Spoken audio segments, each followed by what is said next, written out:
Now we're ready to jump into the mixer, and we'll hit F12 to close everything. And going up here to open the mixer, you can hit F9 or this button.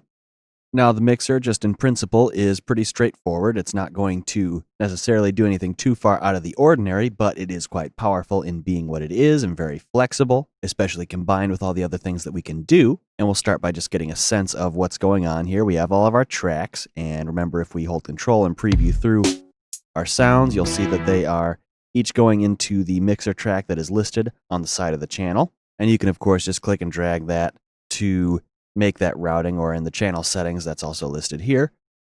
And you'll remember that middle clicking on tracks, we can name them if that's how we want to go about doing that. But one of the nice things that we can do, I'm just going to remove that backspace and get rid of it, is we can select a track. And if this wasn't routed anywhere, or even if it is, we can find the track that we wanted on, right click that track and go to channel routing and route selected channels to this track. It'll automatically name it and color it to be the same as the channel. So this will come in handy. We'll do it with the SimSynth as well. And now things are nice and labeled. We could also have done that by pressing Control L. That's the shortcut for it. So select a track, Control L, and now we're routed and named. Another thing that we can do is if we select multiple tracks, and we know we have 3 of them, we can find a group of 3, or whatever our number is, right click on there, and channel routing, route selected channels starting from this track, and it will go down that list, 1, 2, 3, and route them the same way we would if we did it individually, but as a group.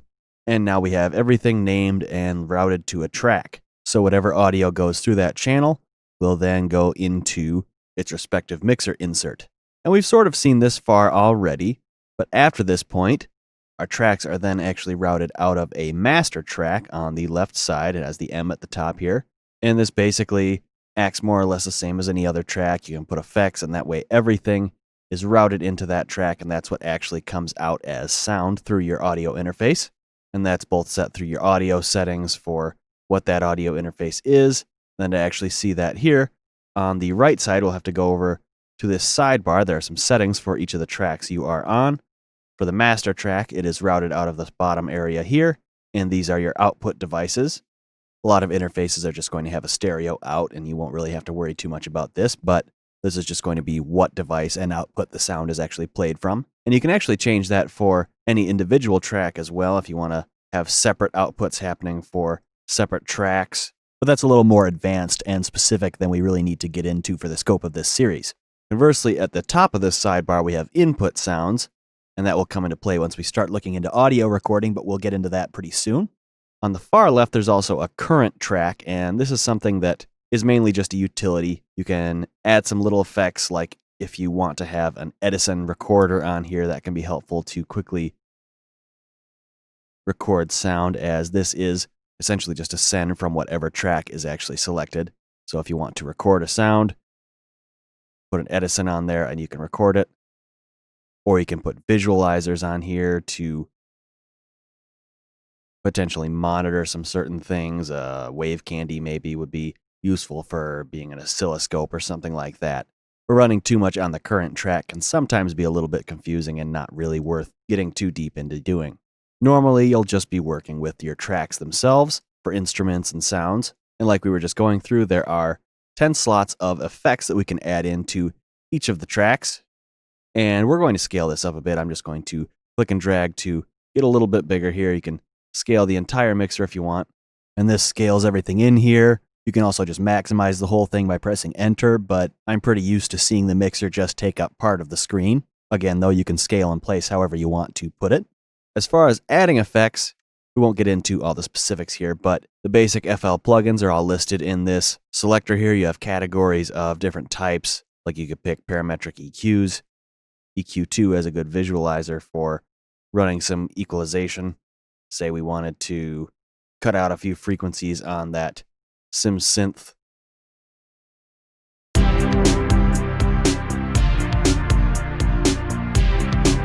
You can do some very quick editing on that sort of stuff to mix and work with the different sounds. And then if you don't want that, you can delete it, or you can replace it with another effect, just going into that same drop down and clicking another thing, and you'll pull up another effect. I'm going to hit E since that's the underlined letter of delete. Oop, I don't want it to pull up replace, otherwise I might open something accidentally. But that just removes the effect, and now I don't have it on there anymore. Another thing to note with these slots, if we hover over and use the scroll wheel, you can reorder how they're laid out. So that can come in handy with different chains of plugins. Maybe if you have something for compression or a flanger or something and you want that before the EQ for whatever reason, it's very simple to do that. Each effect also has a dry wet mix, so you can turn it down and just have more of the unaffected signal in there. You can mute the effect or mix however you want that to work. You can solo these tracks by right clicking on that green dot, and then we can play with effects like that to see what works on the sounds. And it's a pretty smooth operation here. Pretty simple, pretty basic so far. And going over to work with the actual tracks themselves, they have a number of different parameters. Obviously, the slider to change the volume.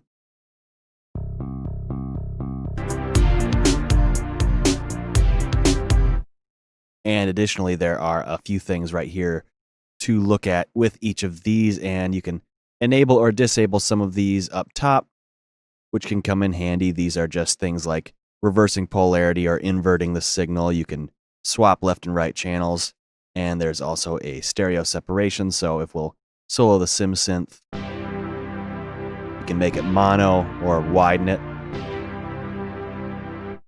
You can also swap that stereo, pan left and right. We're actually swapped, so right and left. And there's a button to bypass all effects if there are any enabled down here. There's some latency controls and arming for recording, which again we'll come back to in a little bit, which in fact we're going to take a minute and let this sink in, come back in the next video, and keep looking through the mixer. So I will see you then.